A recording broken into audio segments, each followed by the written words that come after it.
All right, we have a good turnout. So maybe we could already get started. It's really my great pleasure to introduce Sohan Dsouza. So a little bit of history. So Sohan and I met in 2005-ish, yeah. So almost 20 years ago. So I just finished my PhD and I moved to Dubai to take up my first position. I was a lecturer at the British University in Dubai. And he was, I think, one of my very first students. So he was doing a master's degree with me and did great work, went to industry and worked for many years.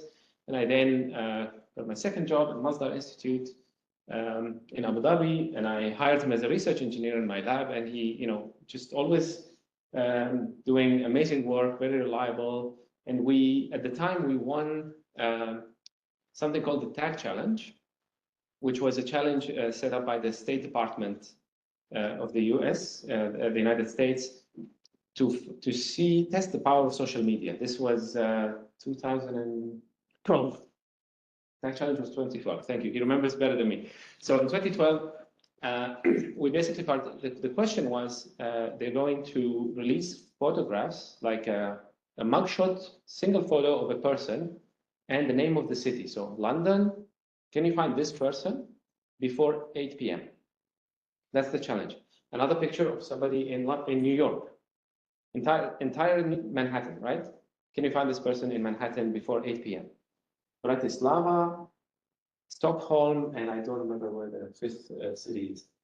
But the point is, DC, Bratislava, yeah. Yes, and we used like we basically tried to coordinate a campaign to mobilize people to work for us by sharing the reward.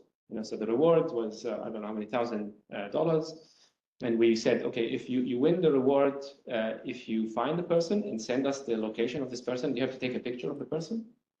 And remember, this is early days. Like Facebook was just a new thing at the time. Twitter was just starting, and so on.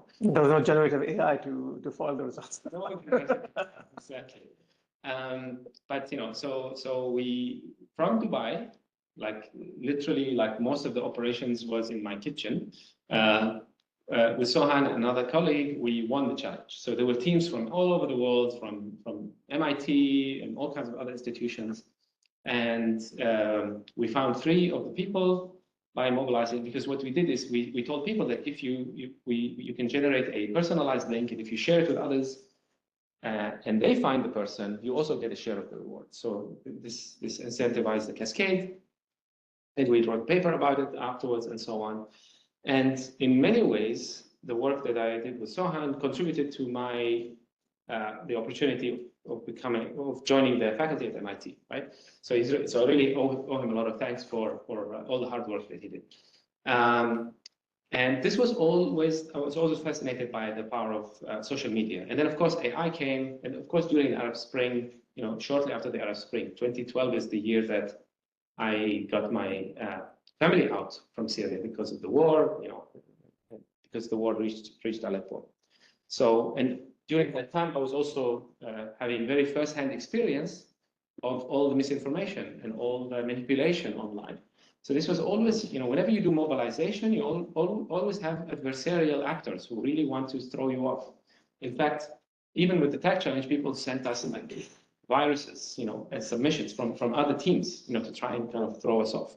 So this was always on our mind, and I think Sohan was always fascinated by this. So I moved to MIT, and of course, what do I do? I bring Sohan with me, right? So Sohan came and he did a second master's with me at the MIT Media Lab and was part of the Moral Machine team, which ended up becoming our most well-known project. And now he's living in London and he's doing some like freelance consulting work in this area, but also very personally driven and interested in basically this online manipulation. So he's doing everything he will talk about today, he did just as a hobby. And you will be shocked by how much work it is. And it led to basically a lot of news coverage, because people are really fascinated by how misinformation actually works when you have adversarial actors who want to manipulate you. They have other goals. They are well funded. How do you understand this?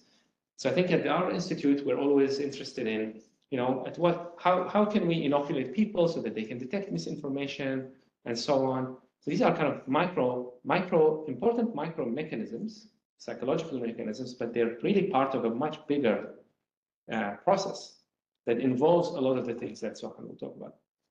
So really glad to have him.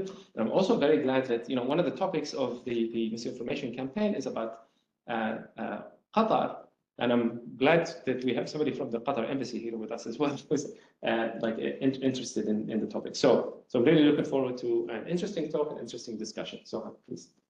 Thank you. Thanks, Ziad. Thank you all for being here. It's great to see all of you.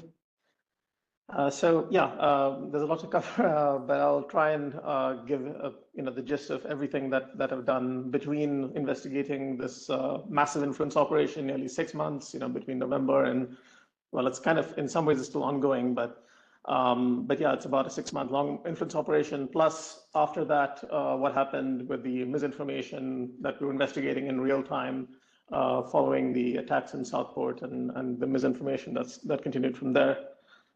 So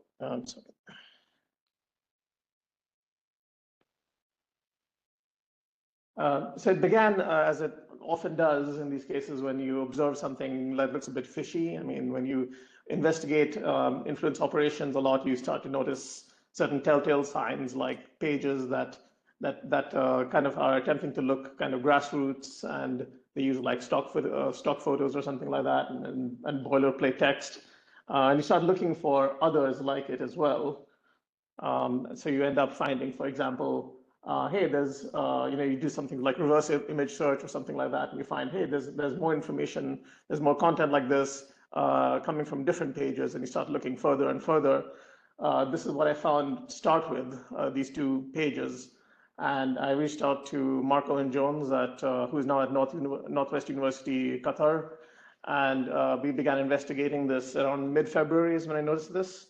And we began looking like all the way from the beginning of this. I mean, of course, we had to look, at different times. We found different bits from different times. So going back into the past, as far as November, we were able to find this campaign, pardon my French, Défendons la laïcité. And it was this fairly milquetoast looking operation. Hey, let's have more secularism, and let's not bring religion into the public sphere too much, and all of that. We also found this campaign in Lebanon to encourage like pacifism with regards to the war in the region. And we also found this early start to one of the influence operations. It's in your hands and you have the power. Again, like, talking about hostages in Gaza, something probably most people could get on board with, and targeting, the ICRC, one of the leaders of the ICRC to, petition for the releases of the hostages. And then it kind of started going really, targeting like Qatar really heavily around early mid-February onwards towards May. Things like, Qatar equals Iran, terrorists, using a lot of really bad image work,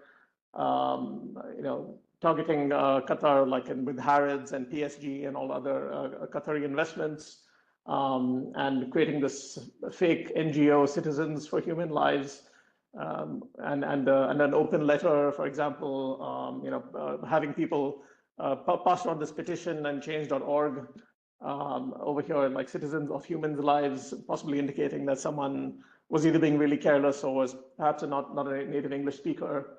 Here again, to fulfill God's will, again indicating possibly this person is not a native English speaker.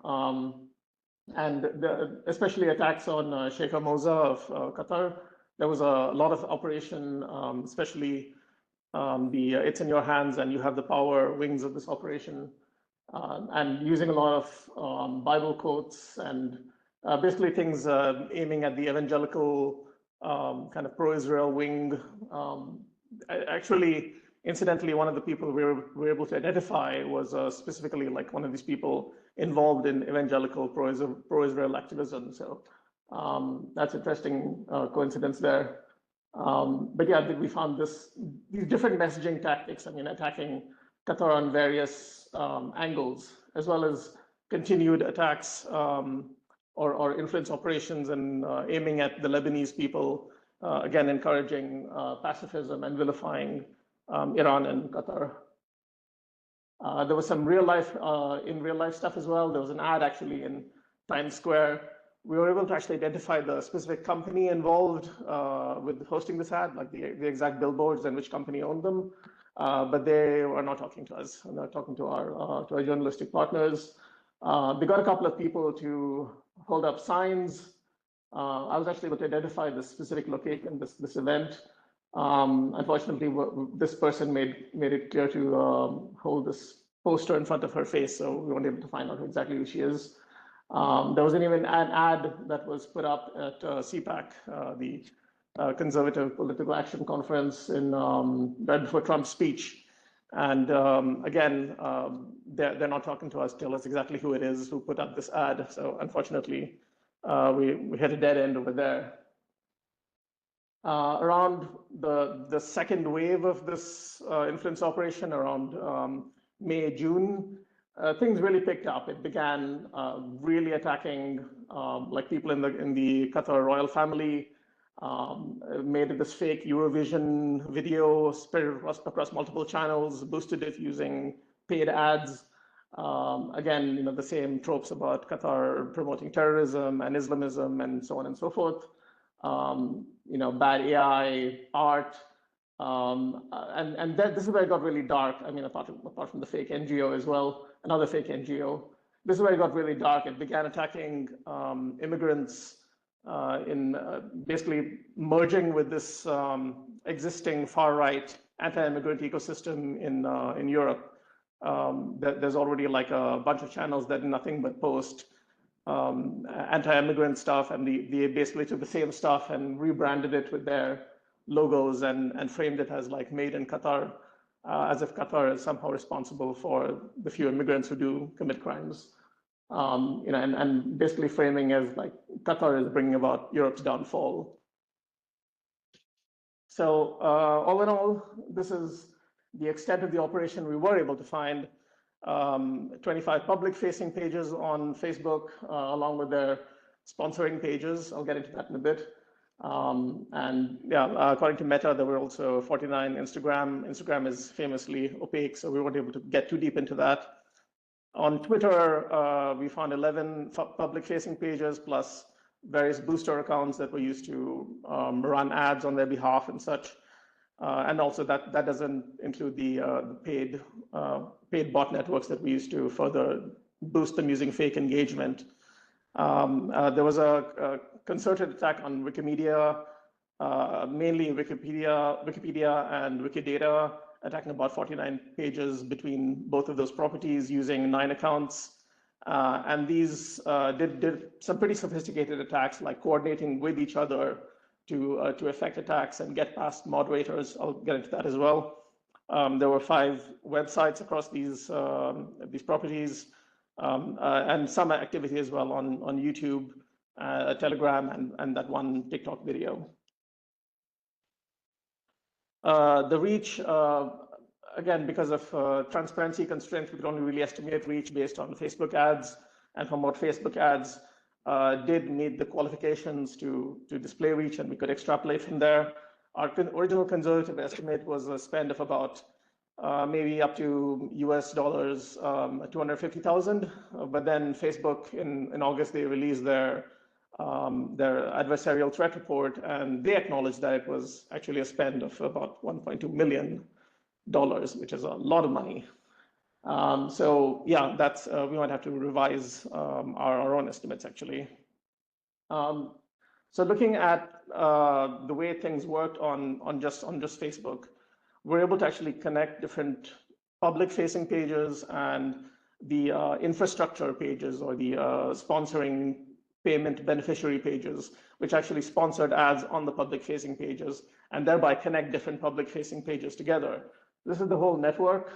Some of the significant accounts are this look at stars 1, 2, 3. That was a big help in finding out the identity of the actual person, of the entity behind running all these ads, and also the many like sponsoring pages, and yeah, like various hack pages as well.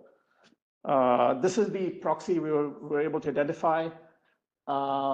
Pretty much all the ads, they were paid for in Vietnamese currency, Vietnamese dong, and using reverse image search and various cross-referencing, we were able to identify this specific person, Le Tin Ly, although we're not even sure that's the actual person's name. But this person apparently ran some kind of one of these many Vietnamese content farming companies that are basically cyber mercenaries. They'll promote whatever you want to have promoted, running as LT media, and then ironically advertising verified Facebook pages that they verify using fake IDs. They actually show their collections of fake IDs that they use to verify these, and they sell these on Facebook. So these are the unfortunate, some of the unfortunate victims of the hacking wing of this operation. We're not sure if this person actually hacked them themselves or whether they purchased from from people who hacked them. But there is an economy in Vietnam of like people hacking pages and trading hack pages and using them, sometimes in selling them in bulks in thousands. This is some hockey page. This is some small, like some regional Indian political candidate whose page got hacked. This is an unfortunate Hungarian pizzeria, which we actually caught in the process of changing its name to one of the campaign names. This one aimed, yeah, you'll be able to see this is aiming at like warning the Lebanese against repeating, the 2006, the war of 2006. So yeah, this is, we actually caught this one in the process of changing its name, and bad for Facebook transparency, the name change was not registered somehow, which is really concerning, and just one of many concerning transparency failures. Some inauthentic behavior failures here. We can see there were a lot of pages that were created to be used pretty much entirely for sponsoring ads on other pages. These were basically burner throwaway pages. They would just have like the same image. A lot of them would just have the same image as their sole content, and they would have some string of letters, and they would just replicate like that, possibly using a script. Very likely using a script. I mean, there were so many of them, and many others like just with the same name, bunch of characters. And these were used for sponsoring ads. One curious thing we found was a bunch of ads that were run using the image of a red rose in the Philippines. And again, we're not entirely sure why, but these were just run initially, and then they were used for sponsoring ads for influence operations. We suspect this might be because if you run ads initially using some mundane kind of harmless content, then you get past like the initial moderation, and then you can start running like what you really want to run. Anyway, these were like all run in the Philippines. We could see all the engagement came from the Philippines.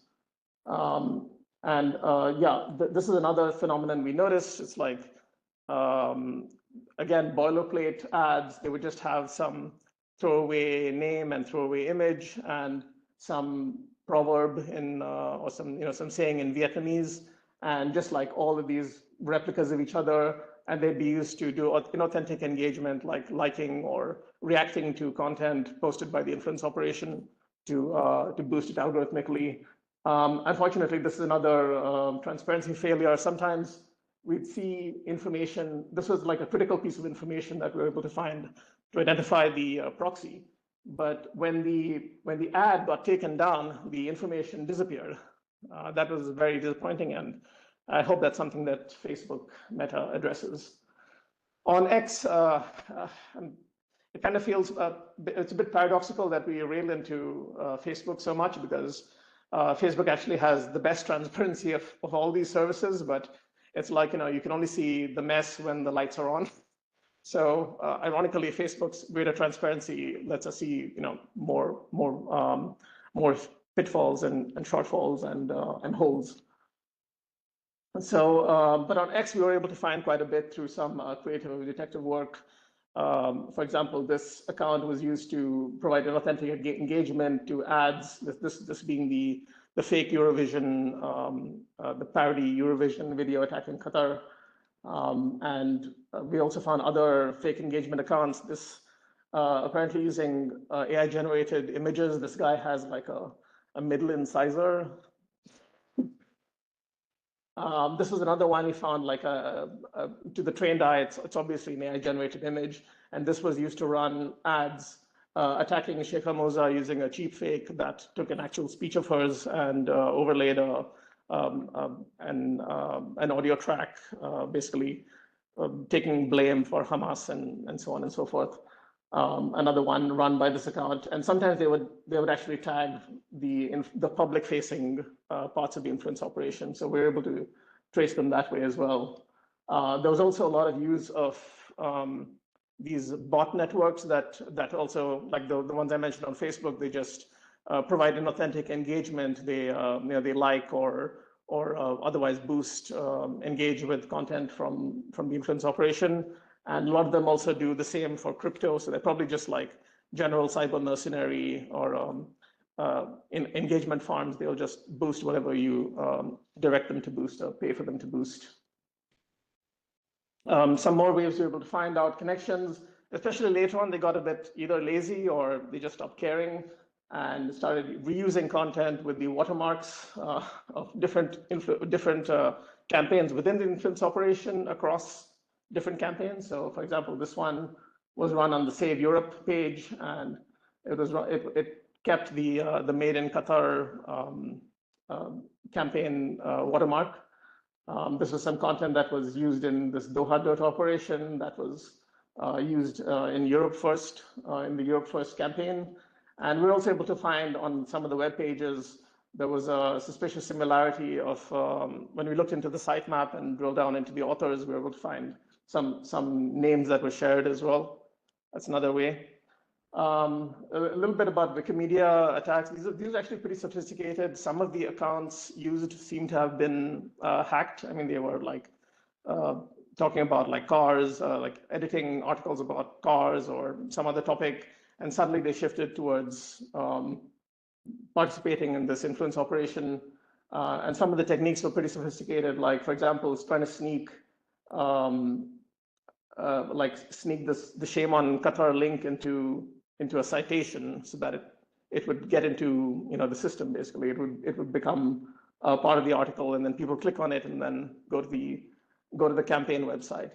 And they would do this actually by slipping it in, and then someone else would change the profile image, and then a moderator would undo that and only remove the profile image, but neglect to look further back and see where they slipped in this link to a campaign website.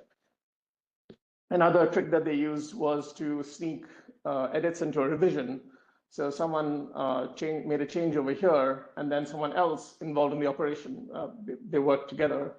They did it as a revision, so it's like a vandal revert, but they use that opportunity to edit this the campaign link into the citation during the ostensible vandalism revert. So that's a pretty sneaky trick. Hope Wikimedia addresses these. There was quite a bit of AI-generated content, not apart from one instance of using AI for video narration, and that one cheap fake. There wasn't really any AI used to, I guess, make things look authentic. It was mostly for propagandistic purposes, like like cartoons, basically, or propaganda art. I really want to find these people and tell them that Muslims don't like pray outwards from a. And that's like glaring. You can tell it was made by AI. But yeah, this is some examples. There's plenty more. I just want to, before I close out this section of the presentation, I just want to talk about the Vietnamese content farming. Again, this is not about like something bad about Vietnamese in particular. There are many Vietnamese who are against this and are working against it as well. But yeah, Vox did a great expose about like the economy in Vietnam. Unfortunately, there's a bit of a legal toothlessness there, so they're able to get away with it. There's a lot of people who unfortunately use pages like little mini apps that are written on Vercel or other such app hosting services that fake being Facebook login pages and use those to hack people, basically using social engineering. And then they use those pages like I showed earlier. Some of the pages were hacked and used in influence operations or used for commercial purposes, whatever. You can see like some of the cases where they actually have walls. This is a CNN photo piece, and they were showing in this piece. It's a great piece, by the way. They showed like walls of phones that are all like connected to central interfaces, and they use these to basically provide a veneer of authenticity to whatever they're doing. It looks like it's a bunch of different devices that are doing different things independently, but it's actually all connected. It's all controlled from a central interface.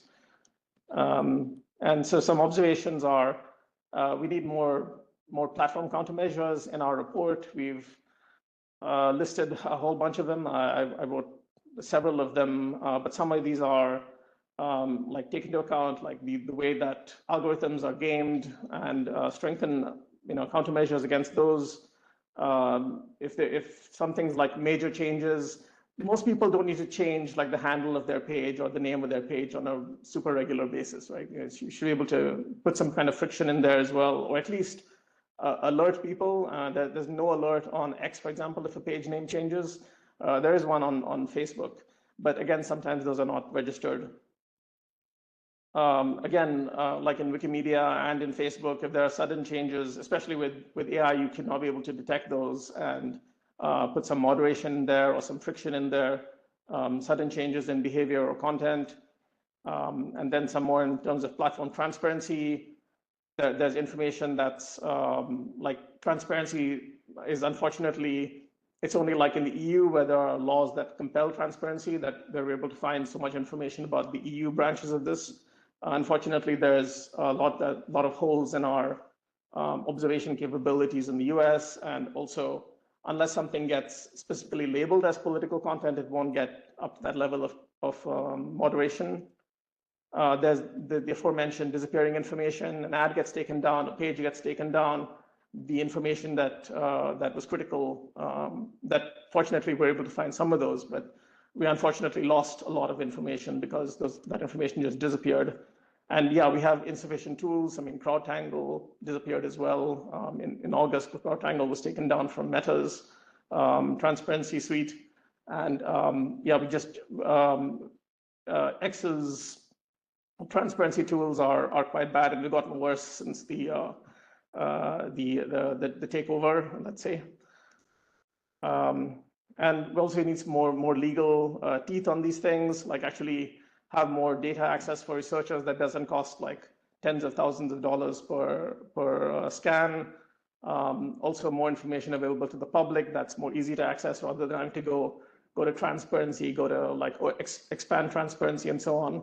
If a page has changed its name multiple times, that's something that people should probably know.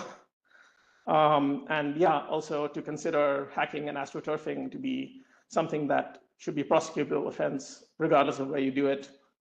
And it would be great to have more public media literacy, people to know where if a page suddenly changes tack, for example, then there should be a way to report that specifically, like, hey, this page is suddenly doing something completely different. There should be some reporting category for that at least, and also be able to access like the history of name changes and content changes and so on. Just want to zoom in now, getting to Southport, the Southport side of this, to zoom in into the UK aimed wing of this. In the UK, there was a lot of operations that were referencing UK landmarks, like showing the Big Ben bowing to, I guess, a Qatari flag guy. Weirdly, with French caption, not sure why, but This one is an English caption though, so, and it shows the Big Ben again being destroyed.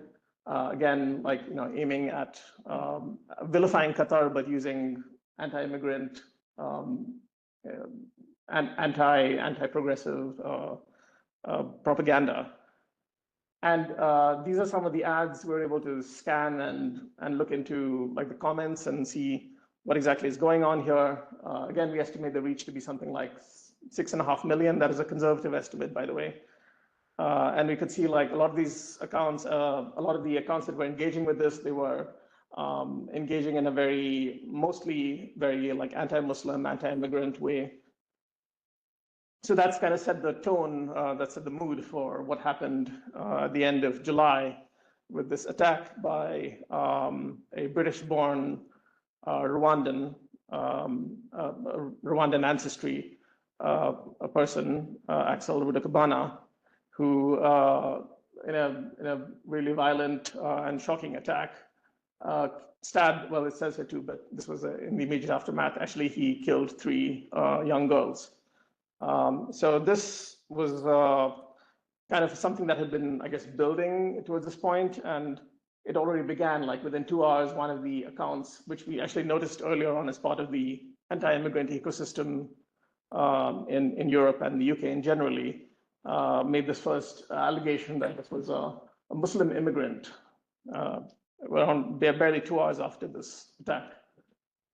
There was a post on LinkedIn, of all places, a little while after, alleging that this person was a migrant and calling for borders to be closed.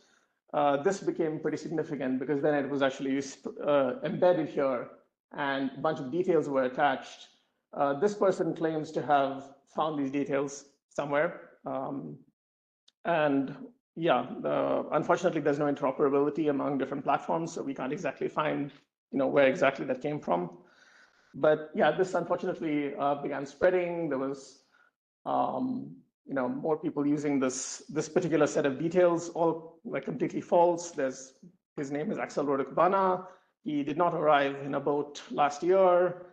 He was not claiming asylum, and MI6 is a foreign intelligence service. That's just doesn't even make any sense.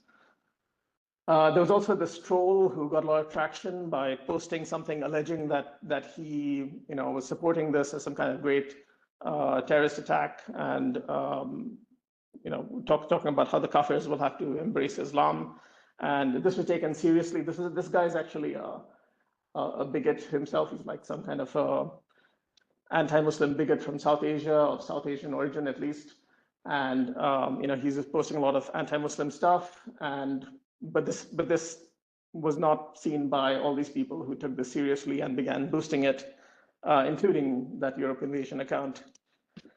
So things really took a turn for the worst in terms of virality when this Potemkin website meaning, like, to use the term, is like a Potemkin village. It's like, a village with just facades of civilization. And so in the same way, a Potemkin website is a website with a facade of being a news website. And they just use these commonly available templates and various AI tools as well.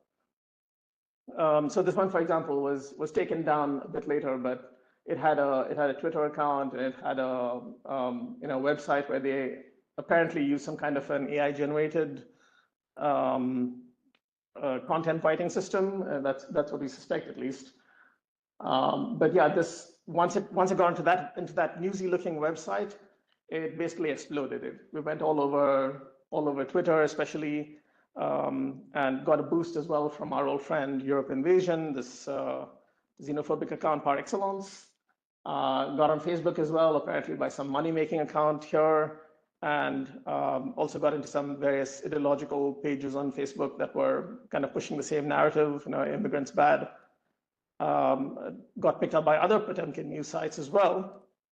And finally, an official statement came out the next day about the person's actual name and so on. So just want to look into some of these properties that were used here.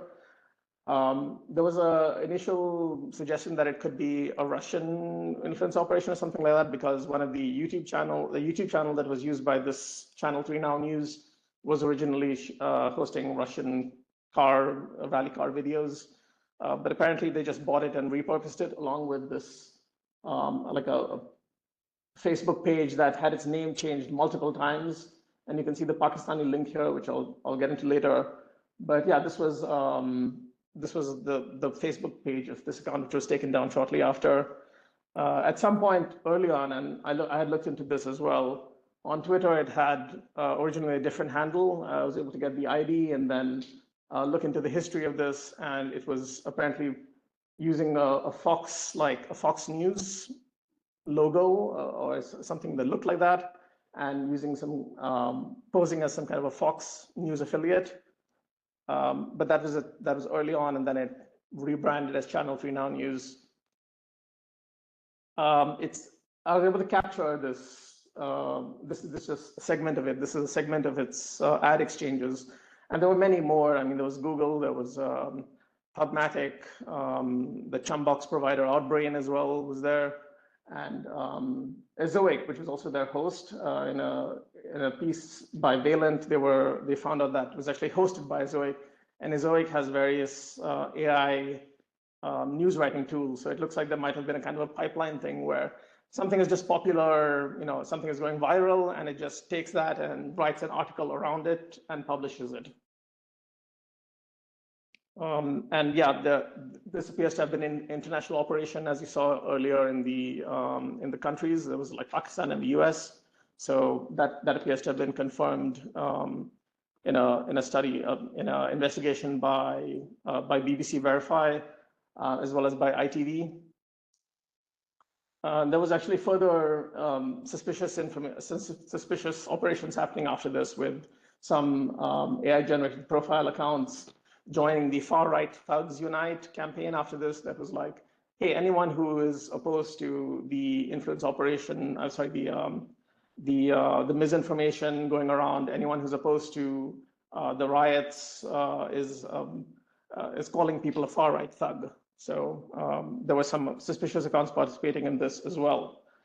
So take a break and consider this. There has been, from not just the Qatar Plot's anti-immigrant wing, but also just general this whole anti-immigrant ecosystem, this anger had been fermenting. And then there was, in this particular event, actually, there was a minor involved. So there was a particularly deep information void. And that exacerbated this thing, that gave room to people to go like, hey, what are they hiding from us, and so on and so forth. And also to put out completely false information, apparently for money-making purposes, run from Pakistan, and we'll get into another interesting thing later.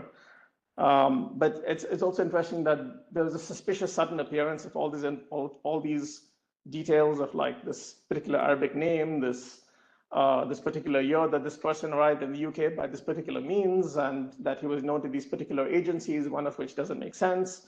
And if you think about actually, who would have the UK's Foreign Intelligence Service on their mind? I'm just saying. But I also want to get into this account because this is something I was involved in a little bit after as well in looking into this. So we had actually noticed this as far back as the anti-Qatar influence operation. This was one of the accounts that was providing a lot of content that was used and rebranded in the influence operation. And I looked into this actually, and apparently these accounts were formerly part of some kind of a Turkish language ecosystem. They had different handles before, like Turkish language handles, and they were basically like conversing in Turkish as well.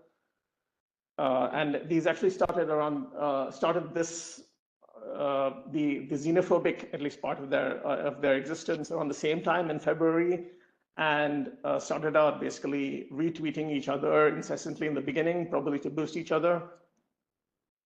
An investigation was done by a Swedish SVT channel by Linus Svensson and his colleagues, and they took up from where we left off, and they did a further investigation into this, and they found actually that links with basically Turkish people living in Dubai. So you can't make this stuff up. And just like the propaganda that they were using, like this AI-generated propaganda, I think one of the people observing this said, like, I've never seen so many blonde people in my life, because it's just like, lots of pictures with the standard thing of like some showing like extra blonde, extra blue-eyed Europeans surrounded by dark-looking or Muslim-looking people and being scared or shocked or whatever. And this is actually monetized. This person was stupid enough to actually like boast about their monetization. And this is again the problem with on platforms. They allow you to just, especially on X, without any transparency, just continually rebrand.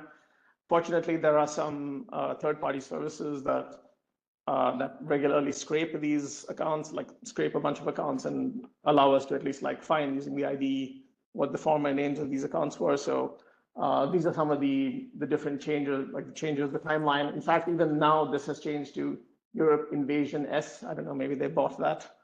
And yeah, this was at the time of the influence operation. We were investigating the anti-Qatar influence operation. It was still Daily Reports X, but then in the last couple of months, it changed to Algorithms Coach and completely scrubbed and rebranded as this, hey, we'll show you how to game how to game X's algorithm, which is kind of ironic, because or maybe appropriate, because that's kind of what they were doing all this time.